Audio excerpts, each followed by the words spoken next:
race for the Superstock 600 is lined up behind me in the holding bay. Massive grid. Again, we have a new pole position man, or lady, in fact. It's Jodie Chalk. She's been so good this year. Jodie, that first pole position, are you nervous? Just a little bit, like, definitely. I've just been saying you've been doing such a great job this year. These lightning starts, we've seen you leading from the second and third row into the first corner, but now you're in prime position.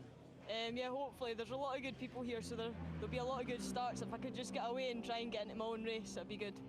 And the man alongside you is a front runner in the British Championship, so that's got to be good for the confidence. Oh, just a little bit. If he passes me, I'll maybe stay behind him and learn a few things, but I'm going for the win, definitely.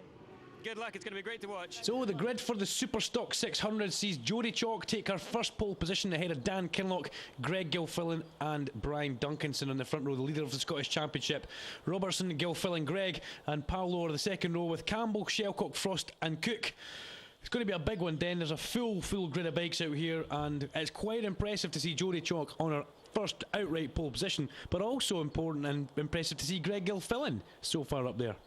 Yeah, I think Jodie as well, when she was out in qualifying, she was the first one on track and she set that time all on her own ahead of Daniel Kinloch, Michael Robertson. The rest of the guys were trying to catch her up and set their own personal best qualifying time, but it was Jodie that managed to withhold the pressure and get her head down and pull away from the field for what was a remarkable pole position. Let's hope she can do the same sort of thing in the race coming up now. Away again for a second time. It's a cracking start by Sean Gilfillan, but look at Jodie Chalk on that restorative triumph, lead down towards St Curves, and she will peel across the front of everybody. Michael Robertson goes round the outside of Sean Gilfillan, and that was as brave as they possibly come as they get in towards Scotsman Corner. Then that was an extremely brave move there. Yeah, I was just going to say, it looked like he was lining up Daniel Kinloch for the inside at Scotsman Corner, which he's done because he's in front, but Jodie Chalk from Brian Duncanson, Michael Robertson, then we've got the machine of Daniel Kinloch, Greg Gilfillan, Sean Gilfillan right behind. I think that's Matthew Powell as well right in the wheel tracks. Yeah, good to see Dan Kinloch here this time. He didn't get very far. The last time we saw him racing, Kelly rolled the bike into all sorts of shapes and sizes at Scotsman Corner, but Jodie Chalk leads on the restorative triumph as Sean Gilfillan goes up the inside of his younger brother and tries to get that position and makes it stick. He's now looking at the back of Kinloch on his R6 Shamrock. Gilfillan right out onto the exit curve and accelerates hard up the main straight. We've got further than we did in the first effort. We've completed a racing lap as they come thundering down towards St Curves, and again it's still Chalk, Duncanson, Robertson and Kinloch as they go through the first corner. Everybody trying to get through the left-hander. That's one you've got to watch. Even in the second, third lap, then you've still got to watch that left-hander. Yeah, it's the only proper left-hander on the circuit, such you drive down railway towards the hairpin. This is the one where you get banked right over onto the side of the tyre. You're not really driving hard down towards Scotsman Corner because you're carrying so much speed through St Curve and Leslie's.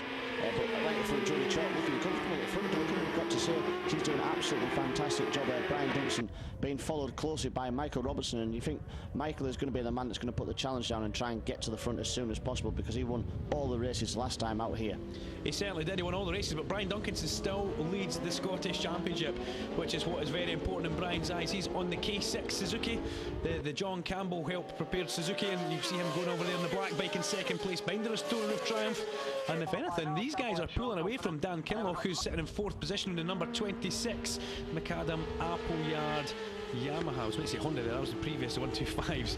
The guys are going through Scotsman Corner. Brian Duncanson now starting to chip away at the back of Jodie Chalk as they come through the chicane, and Michael Robertson carries great corner speed through the corner there, and there's going to be something happening probably when they come to the hairpin then, because everybody's starting to bunch up at the front. I suppose sometimes you've got to think as well, Duncan, it's sometimes easier to follow than it is to lead, but Jodie Chalk looking good at the front, but the guys have managed just to reel her in, but they've not been able to do anything about it. They're close to the back of it, but not managed to get through. As we look at the 29 machine of Mike Swanson there, just coming through Clark's Corner, being chased down by Sammy Tasker and the likes behind. That wasn't you plugging your Twitter thing there, easy to follow, is it? At Dennis Hobbs 25, you can find him on Twitter now. But the guys are going over the main straight. Sometimes it is easier to follow. You can say that you're leading from the front, you never know just how hard to push, but these guys are absolutely pushing flat out from word go in this. You can see that as they come through Jodie Chalk down at Leslie's on that bike. Look at that man in third place. It's Dan Kinloch as Jodie Chalk. You can see the bikes in a few bits, kicks the ground. Dan Kinloch in a fine third place. He'll be taking that, he'll be happy with that one. Superstock 600 race number 2 is lined up behind me, and we're almost ready to go for the start, but we've got a wee chance to catch up with a few people. I want to talk quickly to Jodie Chalk. She's having a wee moment. Have you got 2 seconds? Sorry to interrupt, Jodie, it looked like that first win was on the cards there in the first race. You tipped off. Doesn't look like you got too much damage. You've a second chance now for that first win. Yeah, it was really unfortunate that I came off, but it's just one of these things when you're pushing, it happens. But we've got the second bike, so should be good to go. We'll give it another bash. You say it's a different bike? Yeah, we've got two bikes. One's the R, and that's the standard bike. So you're not looking to go as quick on this one, or is it going to be the same? we'll find out now. Good stuff. So the grid for the Superstock race sees Jodie Chalk on the front row again on her spare bike ahead of Dan Kinloch, Gilfillan and Duncanson. That's obviously Greg Gilfillan. We've got Robertson, Sean Gilfillan and Matty Paolo on the second row of the grid. Great to see Jodie Chalk has managed to get a spare bike together for that, Dennis, because obviously that first one took the main bike, the Restore Roof Tram, took a bit of a thump down there. Yeah, it's going to take a fair bit of rebuild. It's going to keep Garfield busy for a few hours in the garage, but she's riding a bike that she's not rode all season in this one, Duncan, so it's completely new to her again. Although it's her old race bike, she's not rode it all year, and she's definitely not rode it this weekend, so she's going to jump out there and race it from pole position, so best of luck to Jodie in this one. Yeah, Chalky's been in the garage building bikes for years, though. He's used to that. And good to see Stuart Jackson out there. Unfortunately, another little slip-off for Stuart, but I'm pretty sure he'll get that bike repaired and we'll see it back to us in a nice clean self. Green flag at the back, there's cameraman, and we're waiting on the lights on the bridge. On go the lights, and away we go. We're racing here at Knockhill, and it's a good start from Callum Parsons. Look at Owen Fuzzer going backwards. That's a good start by Dan Kinloch, if that's him second place into towards St Curves. Round the outside though goes Michael Robertson again. How brave is this young man as he goes through St Curves and Leslie's? Can he get the thing stopped for Scotsman in time? We're looking ahead to the top of the camera, the top of the picture for the leaders there as we're on board with Sean Gilfillan, and it's Kinloch who will be in third position. Robertson got to the front from Jodie Chalk. Well, that's impressive. Yeah, Michael Robertson very confident through the top of St Curve down in towards Leslie's on the first opening lap. He carries maximum speed and makes that count for him. And Jodie Chalk, you've got to be pleased with that for a start. Obviously, like you say, a bike that she's just getting used to again out there, Duncan, sitting in second place at the moment. Obviously, early days in the race. Daniel Kinloch there in for Brian Duncan up the inside of young Greg Gilfillan there into fourth. And then we've got sixth place Matthew Shelcock in the mix this time. Yeah, good to see Dan getting a good start there on the silver Yamaha. He's already in third position. Up the main straight they go, and keep your eyes on Greg Gilfillan, number 194, the first of the orange bikes in the pack there with the orange vest on. Novice rider and a very, very quick man through the left-hander. Will that be playing on Jodie Chalk's mind? That's where Chalky slung it up the road in the first race in the Restore Roof Triumph. Let's see how she gets and copes with lap times. Yeah, she's looking like she's hanging on towards the back of Michael Robertson there, but next time through, see if we have an odd-board a front-facing view of St Curve. Michael Robertson using the extra bit of the pit lane as he swoops across. A nice little smooth line he uses there. He's mega, isn't he? The confidence he had on the first lap going through St Curves there was terrifying when we were on board.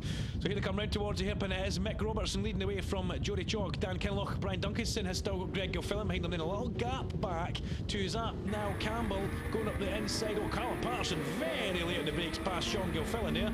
Gilfillan will get a good onboard shot from Sean. He will be a little bit nerved that his little baby brother is ahead of him on the track here, so let's see. But yeah, into the pit exit, that's kind of Mackenzie-esque from Mick Robertson there, isn't it? Well, no, so you see Campbell doing it as well, the Bob Grant. And Jodie Chalk holding her own over Dan Kinloch in third position as Sammy Tasker just flies past one shot behind Chalk, and now we're starting to get on the back of Jodie Chalk. Dan Kinloch's going to have to try and make a move soon because he can see Mick Robertson disappearing ahead of these guys, and he'll hear that howling Suzuki of Brian Duncanson and Sean Gilfillan's orange Kawasaki behind them. For me, this is one of the rides of the day by Jodie Chalk, because after what happened in the first race, big crash, bottom of Leslie's, destroyed the bike on a spare bike. She's not rode all day as she gets passed by Brian Duncanson there. She's doing a great job holding a podium position, holding second place all the way through the race up to this point, which is now the last lap, and she's side by side with Duncanson up over the start finish straight and gets back into second place. Yeah, she's a light wee feather. She will win a drag race, that's for sure, but she got better drive at the hairpin there because Brian Duncanson did have a bubble, but Brian Duncanson brave on the brakes as they get back into towards St Curves there, and he takes the lead. We're going back into the mid-pack here as Angus Mearns, Owen Fuzzer and Graham Purry are still battling tooth and nail, but we want to try and catch back up to the front, guys. That's an important battle for us to see, and here comes your leader, number 99, Mick Robertson. Robertson wins the race. Second place is going to be, oh, how close do you like it coming to the hairpin? That was almost a T-bone, and Callum Parsons gets the drive on Sean Gilfillan. He loses another place, but second place looked like it was going to be Brian Duncanson, and third place did look like Jodie Chalk got it, but it's all happening. Close do you like it? Mick Robertson wins from Brian Duncanson. Jodie Chalk, fine podium position. Dan Kinloch, Greg Gilfillan, Niall Campbell, Matt Shelcock and Callum Patterson just overhauls Sean Gilfillan right at the very end. Cracking Superstock race. Let's head down to Joe Tanner to get the interviews from the guys and the girls and find out just exactly how they're feeling. Third place over the line, Jodie Chalk. It could have been a win. It should have been second, but third, still a great result. Oh, I'm absolutely chuffed with that. I'm over the moon. Couldn't be any happier with that. On the spare bike as well. Yeah, definitely. Had a wee bit of trouble because it's not got quick shifter on it, so I've got a bit of arm pump, but apart from that, it's brilliant. Good fun.